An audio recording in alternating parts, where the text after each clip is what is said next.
मुझे पता है मुख्यमंत्री को बाढ़ समझता हूं मैं। मुख्यमंत्री के साइन से आरपीसी का मेंबर बढ़ जाता है। 8 साल और 7 महीने पहले इस उदयपुर वाटी की 36 कौम के भाइयों और बहनों ने मुझे आशीर्वाद देके राजस्थान की सबसे बड़ी पंचायत में बैठाया था। एक विश्वास के साथ, एक उम्मीद के साथ मुझे भेजा था।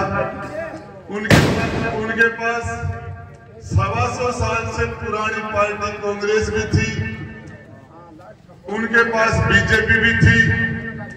उन सबको साइड करके और इस उदयपुर वाटी की जनता ने राजेंद्र गुड्डा को राजस्थान की सबसे बड़ी पंचायत जो विधानसभा उसमें बैठाया, एक उम्मीद के साथ, एक विश्वास के साथ कि ये वहां जाके हमारे लिए कोई अच्छा काम करेगा। नौजवान का विश्वास था कि मैं वहां बैठ के नौजवान के साथ अन्याय नहीं होने दूंगा। ये विश्वास नौजवान को था। माता और बहन को विश्वास था कि हम वहां राजस्थान की सबसे बड़ी पंचायत में बैठ के हमारी माता और बहन के मान सम्मान की रक्षा करेंगे। इस उम्मीद के साथ राजेंद्र गुड्डा को राजस्थान की विधानसभा में बैठाया था। मैं आपको बताना चाह रहा हूं, जो ताकत आपने मुझे दी, उस ताकत से मैंने ईमानदारी से पूरी ताकत के साथ क्षेत्र के विकास में आपकी दी हुई ताकत को मैंने खर्च किया। आपको उदयपुर वाटी की सभी ब्राह्मण समाज से लेकर वाल्मीकि समाज से लेकर ब्राह्मण समाज तक 36 कौम के मेरे बड़े और छोटे भाई और बहन यहाँ बैठे हैं। उस ताकत से मैंने क्षेत्र में डेवलपमेंट किया, विकास किया। आप सोच नहीं सकते, आज तक 15 विधानसभा के चुनाव हो चुके। आज तक के सारे विधायकों का काम एक तरफ, आपके भाई राजेंद्र गुड्डा का काम एक तरफ। तोल लेना, यदि मेरे आते में भी टिक जाए तो मैं सदा सदा के लिए घर बैठ जाऊंगा। मैं आपको बताना चाह रहा हूं, मात्र 22 स्कूल थी हाई सेकेंडरी, आज 73 है। मात्र 16 उप स्वास्थ्य केंद्र थे, आज लगभग 150 है। चाहे हॉस्पिटल हो, चाहे ट्रोमा हो, चाहे ऑक्सीजन प्लांट हो, हमने हेल्थ का स्ट्रक्चर, स्वास्थ्य विभाग का स्ट्रक्चर इस उदयपुर वाटी में खड़ा किया। 3 महिला, 3 सरकारी कॉलेज, 73 हमारे 12वीं के स्कूल, इंग्लिश मीडियम के स्कूल, हमने शिक्षा का स्ट्रक्चर खड़ा किया। उदयपुर वाटी झुंझुनू जिले में पिछड़ा हुआ क्षेत्र था। चाहे पानी हो, चाहे बिजली हो, सड़क हो, चाहे शिक्षा हो, चाहे स्वास्थ्य हो, व्यक्तिगत रूप से लोगों के काम करने में मैं दावे के साथ कह रहा हूं, मुझे कोरोना का काल, मेरे कार्यकाल के थोड़े दिन बाद में कोविड आ गया। हमारे 2 साल उसमें खराब हो गए और हम जितना काम करना चाह रहे थे उसमें कोरोना एक ब्रेकर बना। स्कूलें बंद हुई, गाड़ियां बंद, दुकान बंद, सब कुछ बंद। और यही उम्मीद नहीं थी कि हम इसमें से बाहर निकल पाएंगे। एक दिन के अंदर छापोली के अंदर 22 लाश आ गई थी एक गांव में, एक दिन में। पता नहीं था, ईश्वर की कृपा से हम उससे बाहर निकले। पहला विधायक था मैं जिसने 1 करोड़ रुपए कोरोना में गरीब लोगों के घर के खाने की व्यवस्था कराई। इसके साथ उसके बाद हमने डेवलपमेंट में कोई कसर नहीं छोड़ी। कांग्रेस के लोग चुनाव जीत के जाते हैं, कांग्रेस के 100 साल से ज्यादा के इतिहास पर वोट पड़ता है, 100 साल से ज्यादा। गांधी, नेहरू के नाम पर, मौलाना आजाद, सरदार पटेल, 100 से ज्यादा साल का हिस्ट्री है, उस पर वोट पड़ता है। बीजेपी के कैंडिडेट को तो वोट पड़ता है, योगी मोदी के नाम से पड़ जाता है, हिंदू मुसलमान हो जाता है, हिंदुस्तान पाकिस्तान हो जाता है, मंदिर मस्जिद हो जाता है, एक विचारधारा हो जाती है, उस पर वोट पड़ता है। राजेंद्र गुड्डा को वोट लोग एक विश्वास करके डालते हैं, एक कर्म के ऊपर वोट पड़ता है, क्वालिटी पर वोट पड़ता है, चेहरे पर वोट पड़ता है, विश्वास पर वोट पड़ता है। मेरी जिम्मेदारी ज्यादा हो जाती है। मेरी जिम्मेदारी, लोग राजेंद्र गुड्डा को वोट करता है, यूथ, माता और बहन ने राजेंद्र गुड्डा को वोट किया था।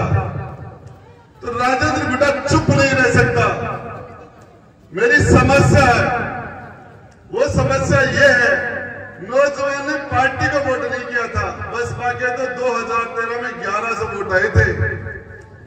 मैं आपको बताना चाह रहा हूं, इसलिए एक बच्चा स्कूल से कॉलेज, कॉलेज से कंपटीशन से एग्जाम देने के लिए जाता है, पेपर आउट, पेपर बिक जाते हैं, सेंटर बिक जाते हैं। आप सोच सकते हो, मेरे छापोली गांव के अंदर ग्रामीण समाज का एक बच्चा आर्थिक तंगी से रिंग्स के सामने, रेल के ट्रेन के सामने खड़ा हो गया। सामने से ट्रेन आई थी, अपने भाई को फोन किया, बोले मैं मर रहा हूं, ट्रेन सामने से आ रही है और मेरे मरने का टाइम भी मुश्किल से मेरे पास 30 सेकंड है, तू मम्मी पापा का ध्यान रखना और मैं मर रहा हूं। उसने कहा मत मार, इतनी देर में ट्रेन की सीटी बजती है, बच्चा कट जाता है। ये हमारे नौजवान की हालत हो रही है, पंखे के लटक जाते हैं, फांसी के फंदे के झूल जाते हैं। आज सबसे ज्यादा बुरी हालत उन नौजवान की है, सिर्फ इसलिए पेपर घर वाले खर्चा लगाते हैं, मेहनत करते हैं, कर्जा करते हैं, पढ़ाते हैं और बच्चा जब तैयारी करता है, साल 2 साल रात दिन पेपर आउट हो जाता है। 215 थानेदार बने, एक गांव से 100 थानेदार, जालोर का एक गांव सेंटर में 200 थानेदार, पूरे राजस्थान में 15 थानेदार, सेंटर बिक गया। बाकी तैयारी करने वाले क्या करें? सारे घर वाले सोचते हमारा बच्चा पढ़ेगा, लिखेगा, अफसर बनेगा, सरकार की नौकरी लगेगी, हमारे परिवार में मजबूती आएगी सामाजिक रूप से, आर्थिक रूप से। और होता है, बच्चे इंटरव्यू में जाते हैं, आरपीएससी में इंटरव्यू के अंदर मुख्यमंत्री के घर से लिस्ट चली जाती है, इनको पास करना है। काबिल बच्चे रह जाते हैं, मेहनत करने वाला गरीब का बच्चा होशियार था, मेहनत की क्वालिटी थी, लेकिन उसके पास जैक नहीं था, इसलिए वो फेल हो गया। ये जिम्मेदारी किसकी है?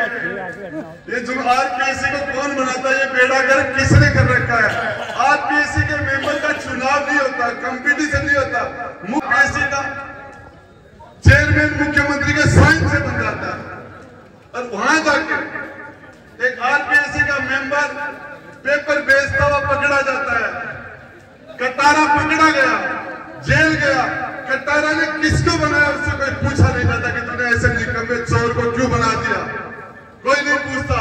और आज इसलिए मैंने कहा था 18 से 36 साल का नौजवान डबल डस्ट के बैग के पीछे लटका के जयपुर की सड़कों पर घूम रहा था। आज ये पूरी निराश है। मैंने कहा एक फॉर्चूनर में आ जाओगे, इसके साथ न्याय नहीं किया तो एक फॉर्चूनर में आ जाओगे। ठीक इसी तरीके से माता और बहन ने एक आशीर्वाद दिया था मुझे, जिस जगह नारी की पूजा होती है वहां देवताओं का विवास होता है, फरिश्ते रहते हैं वहां। मैं बताना चाह रहा हूं, राजेंद्र गुड्डा को माता और बहन ने विश्वास के साथ राजस्थान की पंचायत में सबसे विधानसभा में बैठाया था। आज राजस्थान महिलाओं के प्रति दुष्कर्म में हिंदुस्तान में नंबर 1 पर आ गया, पहले मैदान पर आ गया। डूब मरने की बात है, शर्म की बात है। आपको मैं बताना चाह रहा हूं, उत्तर प्रदेश की जनसंख्या 25 करोड़ है, राजस्थान की जनसंख्या 7.5 करोड़ है। उत्तर प्रदेश से भी हम महिलाओं के प्रति दुष्कर्म में, अत्याचार में उत्तर प्रदेश से आगे निकल गए, उसको पीछे छोड़ दिया हमने। अब बात करते, मणिपुर में महिला के साथ दुष्कर्म हुआ, हम उसकी निंदा करते हैं। धरती पर कहीं भी नारी की पूजा होनी चाहिए, लेकिन डूंगर बढ़ती कौन दिख रही, पगा बढ़ती कौन दिख रही, डूंगर बढ़ती दिख रही है। अरे राजस्थान अपने घर को संभाल लो, राजस्थान को देखो, अपने गिरिबान में झांको। हम महिलाओं की हिफाजत नहीं कर पा रहे। यदि राजेंद्र गुड्डा ये नहीं बोलेगा, आपको बताना चाह रहा हूं, पहली बार मैंने दुनिया खूब प्रोटेस्ट किए हैं, जेलें भी गए हैं, और आज तक मेरी धर्म पत्नी मेरे साथ पहली बार सिर्फ इस महिला के लिए मुझे बर्खास्त किया गया, इसलिए आज वो पिछले 10 दिन से 12 दिन से मेरे साथ चल रही है। और पहली बार आजकल बच्चे समझते हैं, महिलाएं समझती हैं कि ये क्या हो रहा है। 3 दिन पहले, परसों की बात है, एक बच्ची को 14 साल की नाबालिग बच्ची के साथ दुष्कर्म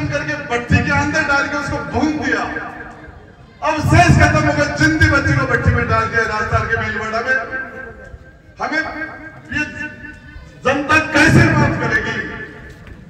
गृह मंत्री भी हमारे मुख्यमंत्री पूछ लिया, बर्खास्त, मेरे से इस्तीफा मांग लेते। आज से 11 महीने पहले मुख्यमंत्री जी आए थे मेरे घर, शिवम के जन्मदिन पर हेलीकॉप्टर लेके आए थे और मुख्यमंत्री जी ने कहा था कि राजेंद्र गुड्डा नहीं होता तो मैं मुख्यमंत्री नहीं होता। आज से 11 महीने में क्या हो गया? हमने दो बार इनको मुख्यमंत्री बनाने, एक वोट, एक जनता का एक वोट बहुत बहुमूल्य होता है, कलेजे में से निकलता है। 2.5 लाख वोट से एक एमएलए बनता है, 2.5 लाख वोट से। मैंने 6 एमएलए दिए थे इनको, 15 लाख वोट के मालिक बना। ये तो फेल हो गए थे, इनके पास तो मेजोरिटी नहीं थी, 95% थे। मैंने 6 भी इनको विधायक देके इनकी सरकार बनाई थी 2008 में। फिर वही राजेंद्र गुड्डा, वही अशोक गहलोत, वही सरकार के एमएलए कम पड़े, वही 6 एमएलए दोबारा दिए।